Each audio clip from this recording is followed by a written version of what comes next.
আল্লাহ রাব্বুল আলামিন বলছেন, এই ফেরেশতা, আমি আল্লাহ রাব্বুল আলামিন দুনিয়ার জমিনের মধ্যে ইব্রাহিমকে কেন খলিল বানাইলাম? তোমার যদি এটা জানার ইচ্ছা হয়, জানার বড় শখ হয়, তুমি আমি আল্লাহ তাআলাকে জিজ্ঞাসা করো না। তুমি আমি আল্লাহ তাআলাকে জিজ্ঞাসা না করে আমি আল্লাহকে জিজ্ঞাসা না করে ইব্রাহিমকে জিজ্ঞাসা করে দেখো, ইব্রাহিমকে কেন আমি আল্লাহ তাআলা খলিল হিসাবে পয়গাম্বর বানাইলাম, খলিল নামের উপাধি কেন দিলাম? খলিল নামের অর্থ তো বন্ধু। আমি আল্লাহ যেহেতু ইব্রাহিমকে বন্ধু উপাধি দিছি, তাহলে তার মানে বোঝা গেল আমি আল্লাহ রাব্বুল আলামিন যাই না বুঝাই দিছি যে ইব্রাহিম আমার কেমন বন্ধু। ঠিক কিনা? আপনি যদি দুনিয়ার জমিনে কোনো একজন বন্ধু বানান, আপনি তাকে যাচাই বাছাই না করে যাই না শুনে বন্ধু বানাবেন? আল্লাহ রাব্বুল আলামিন যেহেতু ইব্রাহিমকে বন্ধু বানাইছেন, খলিল উপাধি দিয়েছেন, আল্লাহ তাআলা যায় না। আল্লাহ তাআলার থেকে হিকমতওয়ালা, জাননেওয়ালা আর দুনিয়ায় কেউ আছে? আল্লাহ রাব্বুল আলামিন বলে, ফেরেশতা, তোমার যদি জানতে ইচ্ছা হয়, আমি আল্লাহকে প্রশ্ন না করে ইব্রাহিমকে তুমি নিজে গিয়ে পরীক্ষা করে দেখো, ইব্রাহিমের অন্তরে আমি আল্লাহ তাআলার প্রেম ভালোবাসা কতটুকু আছে। আল্লাহ রাব্বুল আলামিনের কথা শুনে ফেরেশতা পরীক্ষা করার জন্য ইব্রাহিমের কাছে আসলেন। ইব্রাহিম আলাইহিস সালাম একটা প্রান্তরে, মরুভূমির মধ্যে কিছু উট চড়াইতেছেন। কি চড়াইতেছেন? উট চড়াইতেছেন। পয়গাম্বর ইব্রাহিম প্রান্তরে উট চড়ায়। এমন সময় ওই ফেরেশতা মানুষের একজন আকৃতি ধরে, মানুষের রূপ নিয়ে ফেরেশতা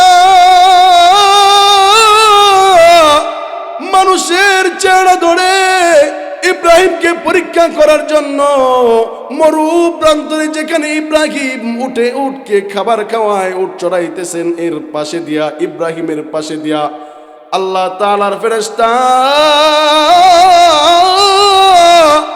ইব্রাহিমকে শোনায়া ইব্রাহিমকে বারবার শোনায়া ফেরেশতা আল্লাহ রাব্বুল আলামিনের নাম ডাকতেছে। ফেরেশতা বলতেছেন, লা ইলাহা ইল্লাল্লাহ, লা ইলাহা ইল্লাল্লাহ। ইব্রাহিমকে শোনায়া ফেরেশতা আল্লাহ রাব্বুল আলামিনের এই নামের বাক্যগুলো বলতেছেন। হঠাৎ করে ইব্রাহিমের কানের মধ্যে যখন লা ইলাহা ইল্লাল্লাহর আওয়াজ ইব্রাহিমের কানের ভিতরে পৌঁছে গেছে, ইব্রাহিম তখন বলতেছেন, মরু প্রান্তরে কেউ নাই, এই মরু প্রান্তরে কোনো মানুষ নাই, একা শুধু আমি ইব্রাহিম মরু প্রান্তরে উট চড়াইতেছি, উটের রাখালগিরি করতেছি, এইখানে কোনো মানুষ নাই রে। এই মরু প্রান্তরে আর দ্বিতীয় মানুষ কে আছে যে আমার আল্লাহ তাআলার নাম লয়, যে আল্লাহ তাআলার জিকির করে, যে আল্লাহর দ্বীনের দাওয়াত দেওয়ার জন্য, যে আল্লাহ তাআলার কালিমার দাওয়াত দেওয়ার জন্য আল্লাহ রাব্বুল আলামিন আমাকে পয়গাম্বর বানায় পাঠাইছেন। এই আল্লাহ তাআলার নাম কে লয়? এই যুবক কে রে? তুমি কে? আমার মাওলার নাম এই মরু প্রান্তরে নাও। ইব্রাহিম আলাইহিস সালামকে যুবককে ডাক দিলেন, এর যুবক, আসো আয় আমার কাছে আয়। আল্লাহ রাব্বুল আলামিনের ফেরেশতা মানুষের আকৃতি ধইরা ইব্রাহিমের কাছে আসলেন। ইব্রাহিম আলাইহিস সালাম ডাক দিয়া কয়ে, রে যুবক, মরু প্রান্তরে কোনো মানুষ নাই, তুমি যেহেতু কোনো মানুষ নাই, কোনো মানুষকে দেখো না, এই মরু প্রান্তরে যেহেতু আমার মাওলার নাম নিতেছ, নিশ্চয়ই তুমি অন্তর থেকে আল্লাহ তাআলাকে ডাকতেছ। আর এই কালিমার দাওয়াত দেওয়ার জন্য আল্লাহ রাব্বুল আলামিন আমি ইব্রাহিমকে পয়গম্বর নবুয়ত দিয়া পাঠাইছে।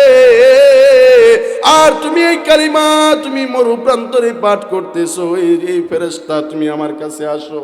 তুমি যেহেতু আল্লাহ তাআলার নামের জিকির করছো, যেই নামের জিকিরের দাওয়াত দেওয়ার জন্য আল্লাহ তাআলা আমাকে পয়গম্বর বানায় পাঠাইছে, এই মরু প্রান্তরে তুমি আল্লাহ তাআলার নাম নেওয়ার কারণে যুবক আমি তোমার উপর অনেক খুশি হয়ে গেছি। কোনো মানুষকে শোনানোর জন্য যেহেতু তুমি বলো নাই, লোক দেখানোর জন্য, লৌকিকতার জন্য যেহেতু তুমি বলো নাই, মরু প্রান্তরে আমি ছাড়া আর আমার আল্লাহ ছাড়া কেউ নাই, তার মানে তুমি অন্তর থেকে আল্লাহকে ডাকছো, তোমার উপর আমি খুশি হয়ে গেলাম। এর যুবক আসো, আমার উটের পাল থেকে তোমাকে আমি একটা উট হাদিয়া দিয়া দিলাম, আমার উটের পাল থেকে তোমাকে একটা উট হাদিয়া দিয়া দিলাম। ইব্রাহিম আলাইহিস সালাম তার উটের পাল থেকে একটা উট হাদিয়া দিয়ে দিলেন। আজনবী যুবক, অপরিচিত যুবককে একটা উট হাদিয়া দিয়ে দিলেন। কারণ কি, কেন হাদিয়া দিছেন? যুবক শুধু বলছে লা ইলাহা ইল্লাল্লাহ, লা ইলাহা ইল্লাল্লাহ। যুবক শুধু লা ইলাহা ইল্লাল্লাহ, শুধু এই নামের জিকির বলছেন। আর ইব্রাহিম আলাইহিস সালাম খুশি হইয়া তাকে একটা উট হাদিয়া দিয়া দিছে। উটটা পাইয়া যুবক বলতেছেন আলহামদুলিল্লাহ। যুবক কি বলে? আপনাকে যদি কোনো কিছু একটা হাদিয়া দিই, আপনি পাইয়া খুশি হবেন না? খুশি হয়ে কি বলবেন? আলহামদুলিল্লাহ। তো ইব্রাহিম আলাইহিস সালাম ওই বান্দাটাকে খুশি হইয়া একটা উট হাদিয়া দেওয়ার পর যুবক কি বলছে? যুবক বলে আলহামদুলিল্লাহ। ইব্রাহিম আলাইহিস সালাম বলে, রে যুবক, তুমি আবার আমার মাওলার নাম লইছো, তুমি একবার আমার মাওলার নাম নেওয়ার কারণে তোমাকে আমি একটা উট হাদিয়া দিয়া দিলাম। এখন তুমি যেহেতু এই উটটা পাইয়া আবার মাওলার নাম নিছো, এ যুবক তুমি দ্বিতীয়বার আলহামদুলিল্লাহ বলার কারণে আমি আবার তোমার উপর খুশি হয়ে গেছি। এবার খুশি হইয়া ধরো, তোমাকে আমি আরেকটা উট হাদিয়া দিয়া দিলাম। দ্বিতীয়বার আবার আরেকটা উট হাদিয়া দিলেন। দ্বিতীয়বার উট পাইয়া সেই ফেরেশতা, যেটা মানুষের আকৃতিতে আসছেন, সেই ফেরেশতা আবার বলতেছেন আলহামদুলিল্লাহ। আবার যখন ফেরেশতা আলহামদুলিল্লাহ বললেন, ইব্রাহিম আলাইহিস সালাম বলতেছেন, যুবক তুমি আবার আমার মাওলার নাম লইছো, যাও তোমার উপর খুশি হয়ে আমি আরেকটা উট হাদিয়া দিয়ে দিলাম। সুবহানাল্লাহ। এমন ভাবে এই ফেরেশতাকে একটা করে উট দেই, ফেরেশতা একবার বলে আলহামদুলিল্লাহ, আরেকটা উট দেই কো আলহামদুলিল্লাহ। ইব্রাহিম আলাইহিস সালাম প্রত্যেকবার আলহামদুলিল্লাহ শুনে আর তার উপর খুশি হই, একটা করে উট হাদিয়া দেই। আর প্রত্যেকবার উট পাইয়া আলহামদুলিল্লাহ একবার বলার দরকার আছে না নাই? এখন যখন একবার করে আলহামদুলিল্লাহ বলে হাদিয়া পাইয়া, এই আলহামদুলিল্লাহ শুনে ইব্রাহিম আলাইহিস সালাম আরেকটা উট হাদিয়া দিয়ে দেয়। এমন ভাবে যুবক উট পায়, বলে আলহামদুলিল্লাহ, ইব্রাহিম কদর আরেকটা দিলাম। ওই লোক উট পাইয়া আবার বলে আলহামদুলিল্লাহ, ইব্রাহিম কদর আরেকটা দিলাম। সুবহানাল্লাহ কইতেন না? এমন ভাবে একটা একটা করে উট পাইতে পাইতে সেই যুবক উট পাইয়া ফেলছে 1000। কতগুলো? 1000। ইব্রাহিমের সমস্ত উট শেষ হয়ে গেছে। এখন শেষে যে উটটা বাকি আছে, শেষের একটা উট বাকি আছে, ওই উটটা দেওয়ার পরে যখন আলহামদুলিল্লাহ বলছে, ওই উটটা দিয়া দিছে। দিয়া দেওয়ার পর এখন যুবক বলতেছেন, ইব্রাহিমকে ডাক দিয়া বলতেছেন, এরে আল্লাহর বান্দা ইব্রাহিম, তোমার সামনে আমি একবার মাওলার নাম নিলাম, তুমি একটা কইরা উঠা দিয়া দিছ। যতবার উঠা দিয়া দিছ ততবার তোমার হাদিয়া পাইয়া আমি একবার কইরা আলহামদুলিল্লাহ বলেছি। আর প্রত্যেকবার আলহামদুলিল্লাহর আওয়াজ শুনি না তুমি আরেকটা উট হাদিয়া দিছো। এরে আল্লাহর বান্দা ইব্রাহিম, আমি প্রত্যেকবার তোমার হাদিয়া পাইয়া প্রত্যেকবার আমি আলহামদুলিল্লাহ বলছি, আর প্রত্যেকবার তুমি একটা একটা করে উট আমাকে হাদিয়া দিতেছ। আর হাদিয়া দিতে দিতে তোমার সমস্ত উট আমাকে হাদিয়া দিয়ে ফেলছ। এরে ইব্রাহিম, তোমার কাছে তো এখন আর উট নাই। এই যে শেষের উটটা যে আমাকে দিছ, এবার যদি আমি আলহামদুলিল্লাহ বলি, তোমার কাছে তো আর উট নাই, তখন তুমি আমাকে কি দিবা? প্রশ্ন আসে কিনা? ইব্রাহিমকে ডাক দিয়া করে, ইব্রাহিম, প্রত্যেকবার আমি মাওলার নাম লইলাম, আর একটা করে উট তুমি দিছ। আর প্রত্যেকবার আমি আলহামদুলিল্লাহ বললাম, তুমি আরেকটা উট হাদিয়া দিছ। সমস্ত উট তুমি আমাকে আল্লাহ তাআলার নাম নেওয়ার কারণে তুমি হাদিয়া দিছ। আরে ইব্রাহিম, শেষের উটটাও আমাকে দিয়া দিছ। এখন যদি আমি আবার আলহামদুলিল্লাহ বলি, তোমার কাছে তো আর দ্বিতীয় আর কোনো উট নাই যে তুমি এবার আলহামদুলিল্লাহ শোনার পর আমাকে হাদিয়া দিবা। ইব্রাহিম, বলো না এবার তুমি আমাকে কি দিবা? আমি আলহামদুলিল্লাহ বললে ইব্রাহিম আলাইহিস সালাম আল্লাহর পেয়ারা বান্দা, আল্লাহ তাআলার হাবিব, আল্লাহ রাব্বুল আলামিন যাকে খলিল উপাধি দিয়েছেন, তার অন্তরে আল্লাহ তাআলার ভালোবাসা আছে না নাই? আল্লাহ তাআলার ভালোবাসা তার অন্তরে আছে না নাই? ইব্রাহিম আলাইহিস সালাম কই, এরে আল্লাহর বান্দা শোন, তুমি যেহেতু সব উট পাইছো, এখন আমার কাছে আর কোনো উট নাই। শেষের উট পাইয়া যদি এখন তুমি আমার সামনে আরেকবার আমার মাওলার নাম লও, এবার শেষবারের মতো আমার সামনে যদি তুমি আবার আল্লাহর নাম লও, হইতে পারে আমি ইব্রাহিমের কাছে আর কোনো উট নাই, কিন্তু আমি ইব্রাহিম তো এখনো বাকি আছি।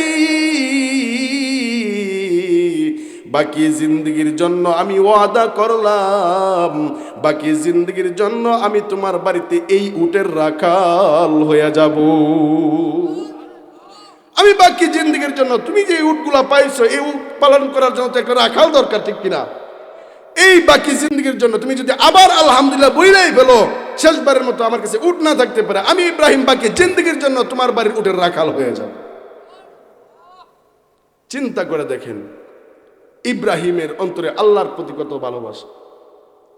ইব্রাহিমের সামনে আল্লাহর নাম নিছে, তাই ইব্রাহিম খুশি হয়ে যদি এত উট দিতে পারে। ও যুবক, বলেন না, আমি আপনি যদি সেই মাওলার নাম নেই, ইব্রাহিম আল্লাহর বান্দা হইয়া যদি তার সমস্ত উট একজন আজনবী অপরিচিত যুবককে এক একটা করে দিয়া সমস্ত উট দিয়া ফেলে, আর যেই মাওলার নাম আমি আপনি নিতেছি, যেই মাওলার জিকির আজকার আমি আপনি করব বা করতেছি, ওই মাওলা যদি আমাকে আপনাকে পুরস্কার হাদিয়া দেওয়া শুরু করে, ওই মাওলার হাদিয়া কি শেষ হবে? শেষ হবে? আল্লাহ, তবু সেই মাওলার নামের জিকির আমরা করি না, সেই মাওলাকে আমরা রাখতে চাই না, ঠিক কিনা? তো আমাদের এই শেষ সময়ের মধ্যে আল্লাহ তাআলা নাম নেওয়ার জিকির করার দরকার আছে না নাই? কিন্তু আমরা তো দুই একবার ডাইকে হয়রান হয়ে যাই, মনে করি যে এত ডাকলাম আল্লাহ কবুল করেন না কেন?